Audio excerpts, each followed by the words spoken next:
Well, this sort of dovetails this question that I got from a listener. I asked my listeners, what would you ask Tim Ferriss? And I have a really good question from a listener named Brian. Thanks, Brian, for sending me in your question. He wants to know, Tim, what business would you create right now, given your 15 years of experience? He said you read The 4-Hour Workweek in its first printing, but he was never able to get traction with anything that he chose. He's in a stable work situation, so he's making money, and he has enough free time and capital to start an online business. What would you say to him? I would say, and I get questions like this I'm sure, a lot, yeah. as you can imagine. If you were starting over and only had $500, how would you make $10,000 in the next month? I get a lot of, and I'm not saying that to disregard his question. I will answer it, but it's my recommendation would be to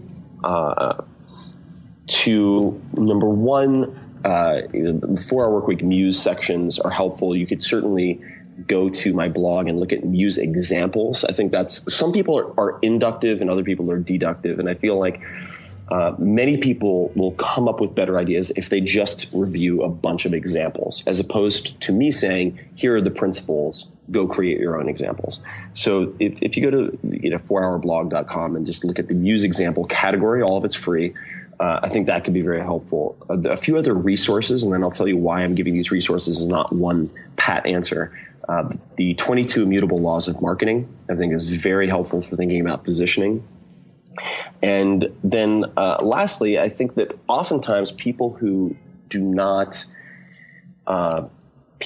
don't find a business idea that gets traction don't get traction because they don't really test. They don't have a handful of ideas to test. They have one idea. And that is a very slow and resource intensive way to go about doing things. If you're going to test one idea, it only takes perhaps 10% more energy to test 3 or 4 ideas. And there's a competition going on, at least at the time of this conversation, through Shopify. So if people go to shopify.com/Tim, they can see it. But it's an opportunity to get resources. They've free articles, even if you don't join it, for choosing your product or service, right? So how to choose your product. And they walk through some of the methods that are very up to date on how people do research and analysis to choose a product. But it is fundamentally a very, very personal decision. I can't say Bitcoin's really hot right now, you should do A, B, and C. Or everything's moving to virtual reality, you should do D, E, and F. That would be irresponsible of me, because coming back to one of the lessons that I mentioned, you have to choose your market first and then your product. And the way you choose your market is by identifying what demographics, what psychographics you understand intimately. And very oftentimes, at least for me, that's a demographic that I belong to. And when I wrote the 4-Hour Workweek, I knew I was writing for 2 very specific friends of mine. That's how I wrote the book. And they were both in the, let's just say, 20 to 35-year-old tech-savvy male demographic. And it doesn't mean that the book is only for those people. The target, and I can't recall who said this, but the initial target is not the market. All right. And my audience is now almost 50-50 split. But in the beginning, you have to know who you are selling to. And if everyone is your customer, then no one is your customer, and you will waste all of your money. So the short answer is you need to decide who you are targeting. Who are your 1,000 dream customers? What do they read? What do they eat? What do they watch? What does their day look like? What kind of jobs do they have? What kind of cars do they drive, if any?